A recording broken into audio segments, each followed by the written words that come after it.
Баршаларыңызға қайырлы күн, Наурыз мерекесі құтты болсын. Наурыз көже дайындайтын боламыз. Міндетті түрде видеоның соңына дейін қараңыз. Бидай, жүгері, ловия, фасоль, маш, күріш барлығын алдын ала осылай дайындап қойдым. Көбірек жасайтын болсаңыздар үлкен кесемен немесе азырақ жасасаңыздар шай кесемен жасасаңыздар болады. Фасоль мен машыңызды бөлек-бөлек ыдыста 20 минут қайнатып аласыздар. Қоңырқай түсі шығып кету үшін. Содан соң бидай мен жүгерімізді жақсылап жуып пісіретін боламыз. Ең ұзақ осы жүгері піседі. Егер ет қосатын болсаңыздар, етімізді жақсылап қайнатып алатын боламыз. 2 сағаттай баяу отта жұмсақ болып піскенше, содан соң көбігін алып тастайсыздар. Bir қайнағаннан кейін. Содан кейін етіңізді сүзіп алсаңыз болады. Енді бидай жүгерімізді салып, жақсылап баяу отта пісіретін боламыз. Бидайымыз жарылып піскеннен кейін барып, фасоль және де ловия, машты кезек-кезегімен салатын боламыз.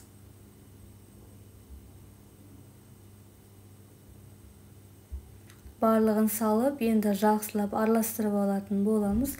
Астын жай қойып, барлығын баяу отта пісірген дұрыс. Bir күн бұрын алдын ала барлығын бұқтырып алсаңыздар болады.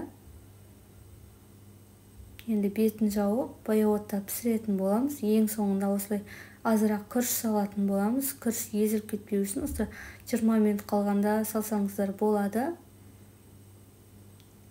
Осылай барлығын жақсылап араластырып аласыздар. Егер қою болып кетсе, қайнаған су құйып жіберсеңіздер болады. Осымен көжеміз дайын.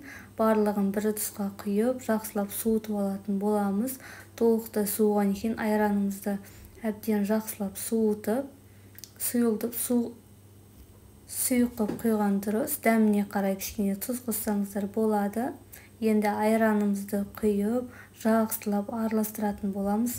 Қолдың айранын қоссаңыздар өте керемет шығады. Енді барлығын жақсылап араластырып аламыз. Осымен көжеміз дайын, өте керемет дәмді болып шықты. Содан соң етті араластырып қосып жіберсеңіздер болады. Сүрленген ет, қазы қоссаңыздар, содан соң көжеңіздің бетіне қойып ұсынсаңыздар болады қонақтарыңызға.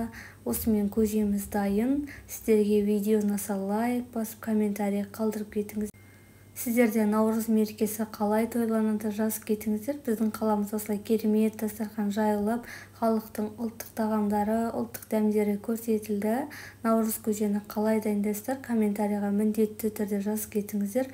Барлығын оқитын боламын. Видеоны соңына дейін қарағандарыңызға рахмет. Қолдау білдіріп, лайк басып, өздеріңіздің пікірлеріңізді қалдырып кетіңіздер.